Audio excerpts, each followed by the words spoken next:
नमस्कार, आप सभी का स्वागत है आपके अपने YouTube चैनल मैथ्स क्लास में, जिसमें हम गणितीय प्रश्नों को हल करते हैं। अभी हम हल कर रहे हैं कक्षा 10वीं के अध्याय 3 एक चर का द्विघात समीकरण से प्रश्नावली 5।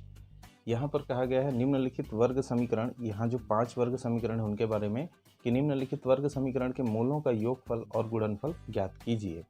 लेकिन यहाँ पर एक नोट मैंने लिख के रखा हुआ है कि आदर्श वर्ग समीकरण जो होता है एक्स का घात 2 प्लस बी एक्स धन सी बराबर 0, एक्स का square plus b x plus c equal to 0 के लिए मूलों का योगफल होता है ऋण बी अपॉन ए।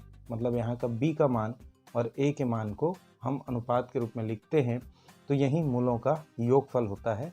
और उसके बाद है मूलों का गुणनफल जो कि सी अपॉन ए होता है।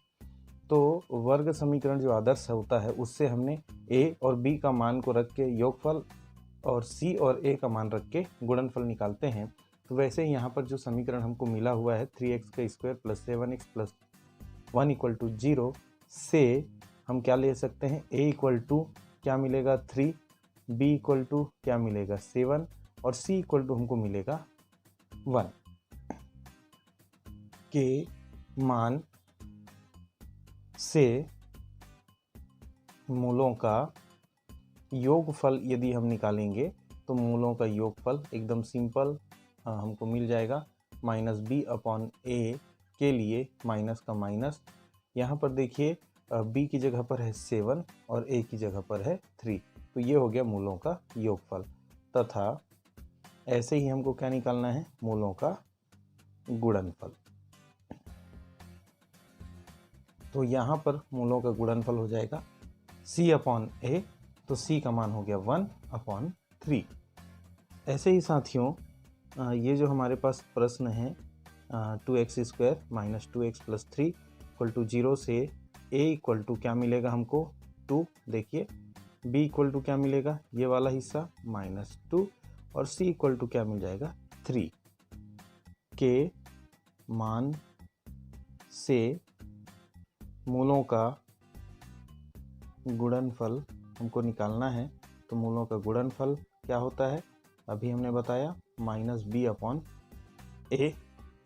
मतलब यहाँ पर हमको मिल जाएगा माइनस, ये पहले से था माइनस पहले से है, और प्रश्न का जो बी निकला है उसमें भी -2 है और ए की जगह पर आ जाएगा 2, तो माइनस और माइनस का हो गया प्लस 2 अपॉन 2, तो 2 और 2 कैंसिल हो जाएगा, आंसर आ जाएगा 1।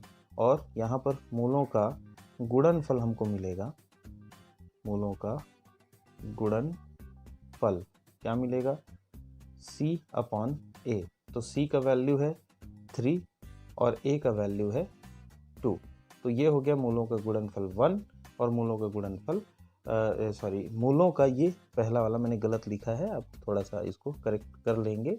ये मूलों का योगफल है, मैंने गुणनफल लिख दिया था मिस्टेक, यहाँ से मैं इसको सुधार लेता हूँ। मूलों का योगफल आपको मिलता है 1 और मूलों का गुणनफल मिलता है 3/2।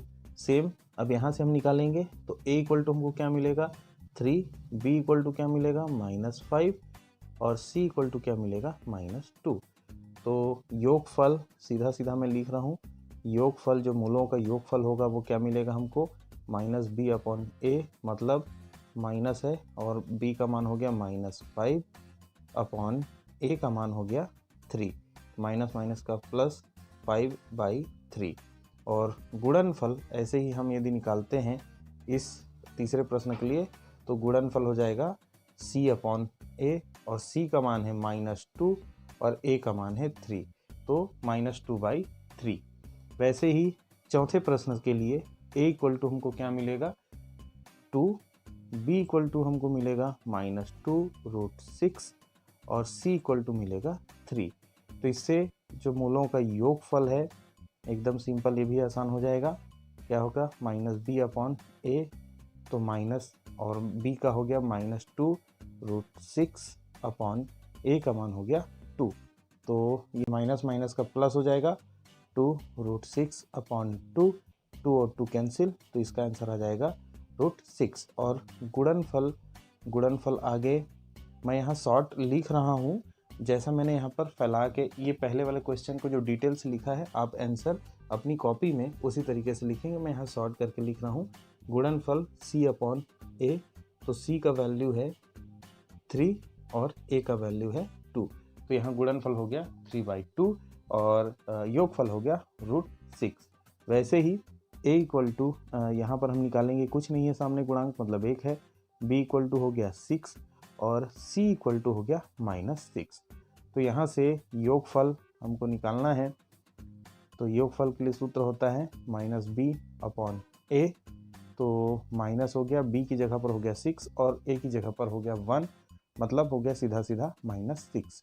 और ऐसे ही यदि गुणनफल हम निकालते हैं तो गुणनफल के लिए हमारे पास आंसर हो जाएगा C/A। C का वैल्यू है -6 और A का वैल्यू है 1। यहाँ भी आंसर क्या आ जाएगा -6, मतलब इसका योगफल भी -6 और इसका गुणनफल भी -6 होगा। तो इस प्रकार से पहला उत्तर आपको मिलता है योगफल के लिए -7/3 और गुणनफल के लिए 1/3। दूसरे में उत्तर मिलता है योगफल के लिए 1 और गुणनफल के लिए 3/2। और तीसरे में मिलता है जो योगफल है 5/3 5/3 और गुणनफल है -2/3। चौथा के लिए हमको मिलेगा आंसर योगफल √6 और गुणनफल 3/2 और पांचवा के लिए हमको योगफल मिलेगा -6 और गुणनफल भी मिलेगा -6। तो इस प्रकार से साथियों एकदम सिंपल है। ये जो योगफल का सूत्र -B/A और गुणनफल का सूत्र C/A की सहायता से हम किसी भी दिए गए वर्ग समीकरण के मूलों का योगफल और गुणनफल ज्ञात कर सकते हैं।